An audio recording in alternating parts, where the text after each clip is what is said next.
तो क्या उनको ये सब कुछ अच्छा लगता कि आप किसी की जगह इस तरह से उसको तोड़ दें और उसके बाद वहां पे एक मंदिर बनाएं? मैं ये नहीं कह रही कि पहले वहां पे था या नहीं था, क्योंकि वो भी अब एक बहुत बड़ा सवाल खड़ा हो गया उसके ऊपर, क्योंकि नेपाल वाले जो है वो अपना दावा कर रहे हैं कि राम तो नेपाल में पैदा हुए थे, वो तो भारत में थे ही नहीं। तो वो एक नई डिबेट शुरू हुई है, उसके ऊपर हम बात करेंगे। और आज हमें ज्वाइन किया है तारिक फतेह साहब ने, किसी तारुफ के मोहताज नहीं है, सीनियर जर्नलिस्ट भी हैं और एनालिस्ट भी हैं। बहुत शुक्रिया सर कि आपने ज्वाइन किया। थैंक यू, सर शुक्रिया। सबसे पहले ईद मुबारक आपको, जो भी गुज़िश्ता ईद गई है। हाँ, माशाल्लाह बड़ा खून बहाया गया है, तो मुबारक तो देनी चाहिए। सर वो मैं तो तो वैसे तस्वीरें देख रहा हूँ। सर वो तो वैसे भी लोग, आपको मालूम है कि पूरी दुनिया में ये किया जाता है, तो ये तो एक खैर मजहबी नहीं, है नहीं, पूरी इस दुनिया पे। में नहीं किया। मैं मिडिल ईस्ट में रहा हूँ कोई 10 साल। मैंने कभी नहीं देखा है ये गंदगी और सड़क हाँ के नहीं, ऊपर। वो एक अलग चीज है कि वो जिस तरीके से हमारे यहाँ किया जाता है गंदगी फैला के, वो एक अलग डिबेट है। लेकिन सर जैसे मैंने अपने इंट्रो में बात की कि 5 अगस्त की, और जी। पाकिस्तान ने भी बड़ा अनाउंस किया है, यहाँ तक कि वो जिससे मैं बड़ी मतलब मुझे हंसी भी आती है और मुझे अफसोस भी होता है कि क्या हो रहा है कि वो कश्मीर हाईवे का नाम जो है वो श्रीनगर हाईवे रख दिया है। तो मुझे लगता है कुछ दिनों में मैं इस्लामाबाद के बजाय मेरा एड्रेस जो है वो दिल्ली का हो जाएगा, ये इस्लामाबाद का नाम बदल के दिल्ली रख देंगे और यहाँ पे पाकिस्तान का परचम लहरा रहा होगा। तो खैर ये जी बच्चों वाली सी बात मुझे लगती है, मुझे यकीन है कि बहुत सारे पाकिस्तानी इसके ऊपर मुझसे नाराज भी हो जाएंगे। लेकिन आपको क्या लगता है कि ये कितना इम्पोर्टेंट डे है और आगे क्या देखते हैं आप इसको? देखिए, जहां तक अगस्त की 5 तारीख जो अ, हम्म, कल है या परसों है, राम जन्मभूमि या अयोध्या की जो बात है, वो 1947 से लेके जो आज़ादी हिंदुस्तान की थी, वो मेरा ख्याल है आज़ादी अब मिली है। क्योंकि आज तक हिंदुस्तान में एक आइडेंटिटी क्राइसिस ये रही, और वहाँ उस ज़माने में जवाहरलाल नेहरू चाहते थे कि कोई ये ना कह दे कि पाकिस्तान मुसलमानों का स्पोक्स पर्सन है सब कॉन्टिनेंट में, या नॉन अलाइंड मूवमेंट में, या अरब लीग में, जहाँ पे भी है रिप्रेजेंटेशन के हम रिप्रेजेंट करते हैं।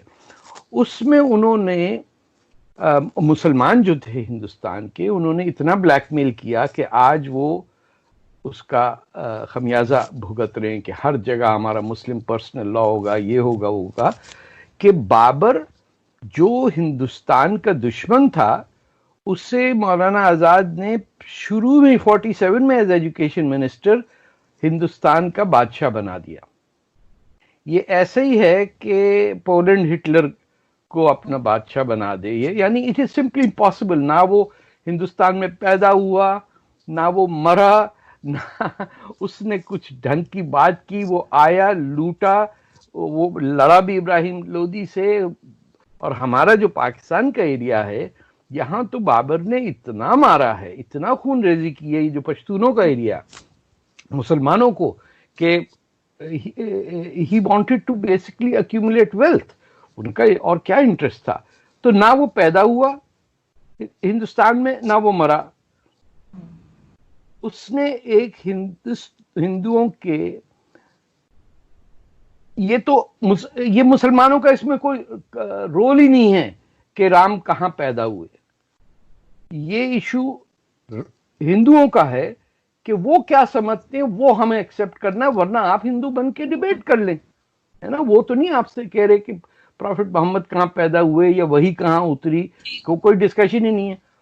आपने उस एक्शन को सराहा जिसमें उनके जो विष्णु के जो इनकारनेशन जो है, the presence of Lord Ram, उसको तोड़ के उसके ऊपर मस्जिद बना के मुंह पे थप्पड़ मार के और चले गए।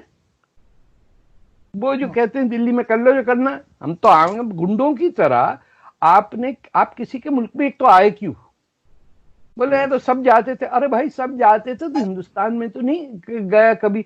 हिंदुस्तान से आपने कभी सुना है कोई फौज गई भी हो वहां?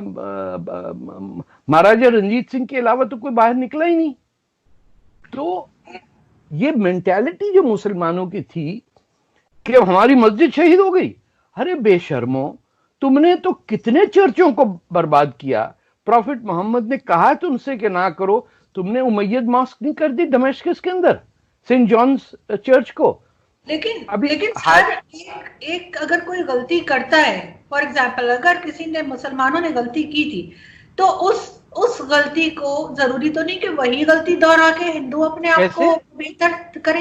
नहीं, मेरी बात जो मैंने शुरू में कहा था सर, कि अगर इस वक्त लॉर्ड राम होते तो क्या उनको ये अच्छा लगता कि इस तरह का झगड़ा हो रहा है आपस में, या ये कि छोड़ दे वो मस्जिद को या उसको। ये जो आपस में नेपाल और इंडिया का भी चल रहा है, वो कह रहे हैं कि वो वहां पैदा ही नहीं हुए थे, तो पहले ये तो डिसाइड कर लें कि वो पैदा कहाँ हुए थे, वहां पे जाके बनाइए ना। पहले नेपाल तय तो कर लें कि वो उनको चाइना चला रहा है या पाकिस्तान चला रहा है, या पाकिस्तानी के अंदर छपी हुई इंडियन करेंसी कहाँ से जा रही है। ये छोटी मोटी बातें इनको जाने दें। पाकिस्तान बहुत इसमें इंडिया से इस फार अहेड की जेब में कितना लिफाफा जाता है, हमें तो मोहल्ले मोहल्ले में लिफाफे वाली जर्नलिज्म तक होती है। तो हमसे कोई ऐसी ढकी छुपी बात नहीं कि हम किस हुकूमत से क्या स्टेटमेंट दिलवा दें। ये जो बाकी दुनिया समझती है मुमकिन नहीं है, हम अमेरिकन एम्बेसडर से स्टेटमेंट दिलवा देते हैं। वो पैटरसन चली गई थी ना कायरो, जब बंगाजी पर अटैक हुआ था, चुप करके वहां अरबी में शायरी कर रही थी, पाकिस्तान से ही थी ना। आप ये सब छोड़ दें। If you can not understand the facts on the ground, truth and reconciliation commission